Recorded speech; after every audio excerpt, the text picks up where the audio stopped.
Goeiemôre vriende en baie welkom by ons oordenkings op hierdie donderdagoggend.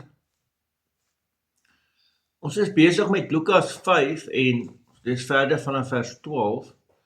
En toe Jesus in een van die dorpe kom, staan daar skielik 'n man vol belaatse swere. Toe hy Jesus sien, val hy plat op sy gesig neer en smeek hom: Here, as U wil, kan U my rein maak. Hy het sy hand uitgesteek, hom aangeraak en gesê: Ek wil, word rein. En sy melaatsheid het onmiddellik verdwyn. Jesus het hom beveel om dit vir niemand te vertel nie en gesê: Gaan wys jouself vir die priester en bring die offer vir jou reiniging, soos Moses voorgeskryf het, as bewys vir hulle. Die nuus oor Jesus het egter nog verder versprei.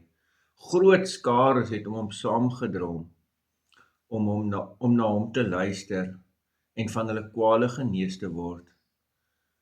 Hy het hom egter gereeld teruggetrek na afgeleë plekke en daar gebid. Geliefdes, hier sien ons belangrike ding in Jesus se hele werk op aarde, wat Jesus definieer as dat hy kom doen God se werk, hy kom bring daarmee God se koninkryk.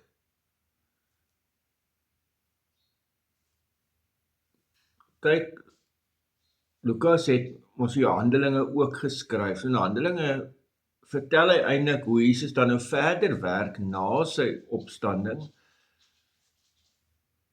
deur my en jou, wat nou hierdie werk van Jesus voortsit.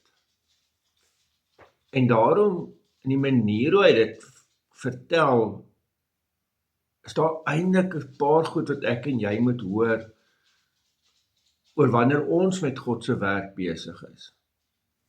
En ek dink ons twee goed wat vanoggend vir ons belangrik is. Die een is dat Jesus steek hier 'n grens oor.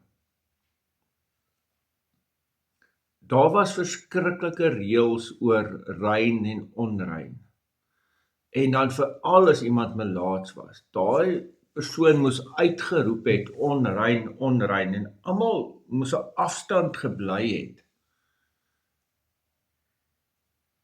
Ja, die praktiese daarvan was ook dat dit baie hyper aansteeklik was, maar die ander kant was dat dit ook 'n godsdienstige ding was. En ek dink ons mis dit baie keer. Hierdie ding van onrein, en daarom is dit die woord ook wat hier gebruik word. En Jesus sê vir hom, word rein. Nee, maar interessant staan, en Lukas beklemtoon dit in vers 13, dat hy sy hand uitgesteek en hom aangeraak en gesê, ek wil word rein. So nog voor hierdie man genees is, doen Jesus die ondenkbare. En hy kom nie net naby hierdie persoon nie, hy steek sy hand uit en hy raak aan hom. Menslike, liefdevolle kontak, wat absoluut taboe was. Jy mag nie aan iemand raak wat onrein is nie. Maar Jesus steek daai grens oor. Daai grens van rein, onrein, trek Jesus eintlik 'n streep deur. En hy steek dit oor en hy raak aan hierdie mens.